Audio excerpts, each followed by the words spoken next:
Right now, somewhere, a parent is locking eyes with their baby. It looks like nothing. A few seconds of staring. But in that moment, something is happening that neuroscientists only recently discovered. Two brains, separated by skin and bone and years of development, are beginning to move in sync. Literally, their brainwaves start to match. And that's just the beginning of what eye contact actually does. Welcome back to Raised by Science. Today we're going deep on something every parent does dozens of times a day without thinking twice: eye contact with your baby. We're going to look at what the research says is actually happening in your baby's brain during those moments, why it matters more than most parents ever hear, and a few simple things you can do to make the most of it.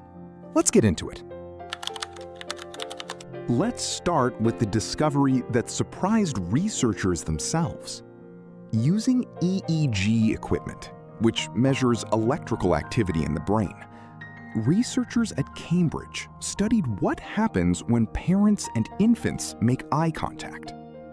What they found was that the brainwave patterns of the parent and the baby began to align. Not metaphorically, measurably, in real time. This is called neural synchrony, and it had previously only been observed between adults working closely together. The fact that it happens between a parent and a pre-verbal infant through eye contact alone was, for many researchers, the first hard evidence that early social interaction isn't just emotionally important. It is neurologically synchronized communication happening before a baby can speak a single word. Eye contact also turns out to be one of the strongest early predictors of language development. And the reason is fascinating. When babies make eye contact with a speaking adult, they're not just receiving sound. Research using eye tracking technology shows that infants who make more eye contact during interactions pay closer attention to the speaker's mouth movements, cross-referencing sound with mouth shape. This cross-referencing is part of how infants begin to decode language. Studies tracking infant gaze patterns found that the amount of eye contact during parent-infant interaction in the first year correlates with vocabulary size at age 2. Eye contact isn't separate from language learning. It's part of the mechanism. There's also a regulatory function. When a baby is distressed and a caregiver makes calm, warm eye contact while soothing them, research on co-regulation shows this combination, eye contact plus voice plus touch, is more effective at lowering a baby's stress hormones than any single element alone. Eye contact appears to act almost like a signal flare to the baby's nervous system. I see you, I am here, you are safe.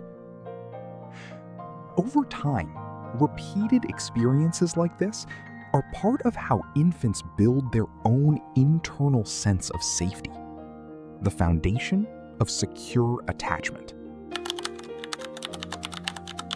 An important note, because this topic sometimes brings up worry. Babies don't maintain constant eye contact, and they're not supposed to. Gaze aversion is a normal self-regulation tool. Babies look away to manage stimulation, and that's healthy and expected. Reduced eye contact is sometimes raised in conversations about development, and if a parent has ongoing concerns about their child's eye contact or social engagement, speaking with a pediatrician is always the right step. This video is about the role eye contact plays in typical development. Every baby's gaze pattern is part of their own unique developmental journey. Practically, What does this mean? You don't need to engineer special eye contact sessions. Research suggests it's the ordinary moments, feeding, nappy changes, getting dressed, where brief, warm eye contact has the most impact, simply because these moments happen many times a day. A few small things backed by the research. Get to your baby's eye level rather than looking down from above. Pause occasionally during talking or singing to actually look at your baby's face. And when your baby initiates eye contact, looks up at you mid-feed or mid-nappy change, take that moment. Research on responsive caregiving shows these baby-initiated moments are particularly powerful because the baby is the one reaching out. A few seconds of eye contact doesn't look like much, but the research shows it's doing an extraordinary amount, synchronizing brains, building language, regulating emotion, and laying down the earliest threads of connection. You're probably already doing this dozens of times a day without realizing how much it matters. Subscribe to Raised by Science for more science-backed parenting content every week. And share this with a parent who needs to hear it, because this is the kind of science every parent deserves to know from day one. See you in the next one.